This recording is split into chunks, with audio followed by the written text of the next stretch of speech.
Hello, another 2D CAD exercise ulit tayo. So, ito yung ating object na gagawin ngayon. So, start tayo sa center.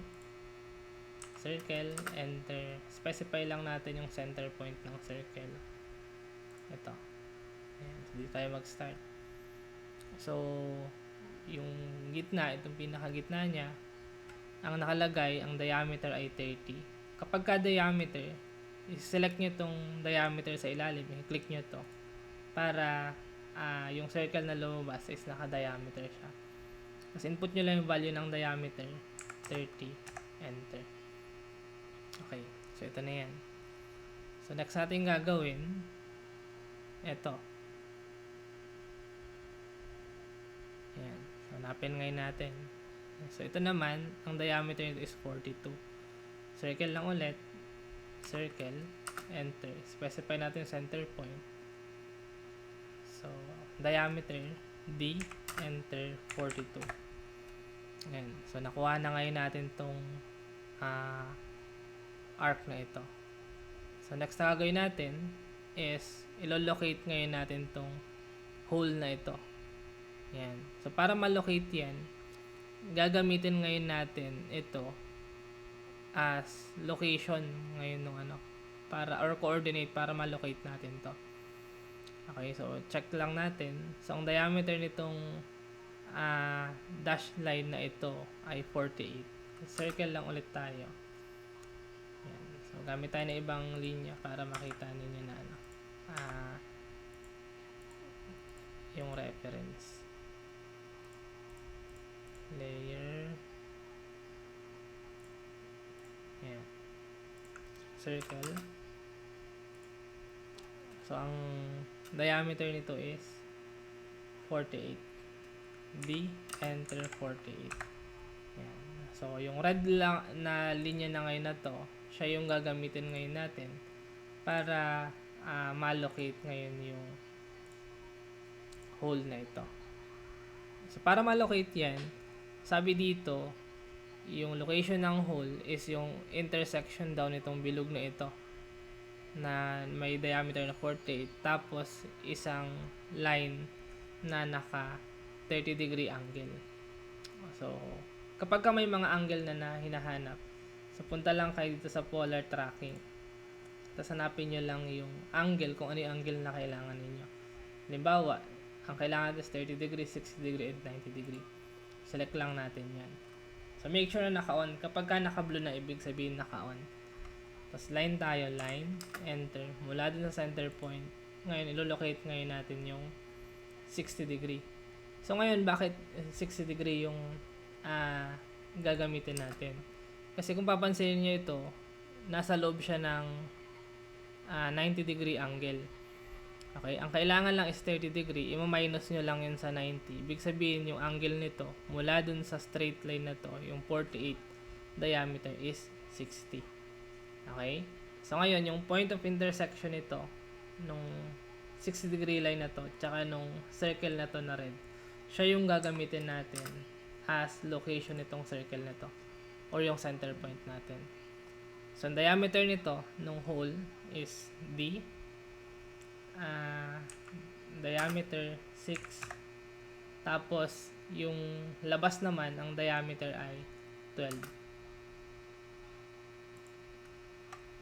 Diameter D, enter, 12. Yan. Tapos, buburahin ngayon natin. Ito, yung linya. So, burahin nyo na yung mga hindi nyo kailangan na linya para hindi makagulo kapag nag-drawing kayo. So, ginamit lang natin as reference line natin para makuha natin ito. So, ngayon, ang next natin gagawin is i-mirror natin. MI or mirror, MI,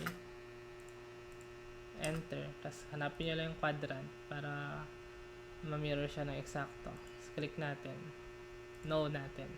Kasi, hindi natin buburahin yung source object. Okay, so next. Ito naman. So, yung bilog na to, so, yung arc na to, ang diameter niya is 54. So, circle ulit tayo. Circle, enter. Specify natin center point. Ayan. So, ito na yung center point ngayon. Diameter, D, enter, 54, enter. Okay? So, ito na yung ito na yung hole ngayon dun sa gitna. Para di tayo malito, trim muna natin. TR, enter. Yan. Kasi kapag ka dumadami na yung yung linya dun sa drawing niyo, baka malito kayo. Yan. So, check nyo muna yung detalye nung ginagawa ninyo. Pasuburahin nyo yung mga di niya kailangan na linya. Okay? So, next, ito naman. Yung outer part naman, sa circle, enter. Specify ulit natin center point. Ito pa rin yung gagamitin natin. Ang diameter ay 60. D, enter, 60, enter. Okay, tapos trim ulit tayo. TR, enter. Ayan. Ayan, so nakuha na ngayon natin yan. Okay, so nakuha na natin itong top na to. So next natin gagawin, eto naman, yung bilog dun sa loob. So ngayon, kaya hindi muna natin tinrim to, kasi kakailangan natin siya, yan, para magawa natin ito. Okay, para magawa natin yan. So ano yung gagawin ngayon natin? So circle, tayo, circle, enter. Ang gagamitin natin is tangent, tangent, radius. Okay, tangent, tangent, radius. So, hindi tayo mag-specify ng center point. Click lang natin yung tangent, tangent, radius. Tapos, click natin yung side ng circle. Or yung kung saan parte ng circle, kung saan tayo mag-tangent.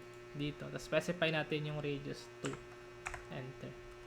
Tapos, trim nyo lang. TR, enter. Yan. Okay? So, ito na yung center ng object natin. So, burahin na ngayon natin to. Tapos, ang gagawin lang natin dito is i-mirror na lang natin. MI, enter. Tapos, gawa lang tayo ng mirror line. No. Tapos, i-trim na yung hindi na kailangan na linya. Okay? Ayan. So, meron tayo ngayon yan. So, yung sunod natin gagawin is i-array natin siya. Kasi, pare-parehas lang naman yung itsura. Di ba, paikot. So, AR, enter. Select natin to. Ayan. Yung mga i-array natin. Enter. Polar array. Tapos, specify lang natin tong center point. Okay? So, sa number of items ngayon, ang gagamitin lang natin is 4 kasi 4 lang yun nandyan. So, 4, enter. Okay? Tapos, close array. Okay? So, ayan. Ito na yung ating object. So, trim ngayon natin yung object natin. So, based dun sa reference, burahin natin yung mga unnecessary lines. Ayan. Pwede na ata burahin to. Ayan, burahin na natin yan. Tapos, burahin na natin to. E for erase lang. Tapos, burahin na ngayon natin to. Ay, sorry. Trim pala to. TR, enter. Ayan. Okay, so ito na yung ating object. So, i-hatch na lang natin. So, circle, halimbawa, ay hatch. Hatch ngayon natin. Gradient. So, ang gamit natin na kulay ay green. Tapos, yellow ulit yung gitna.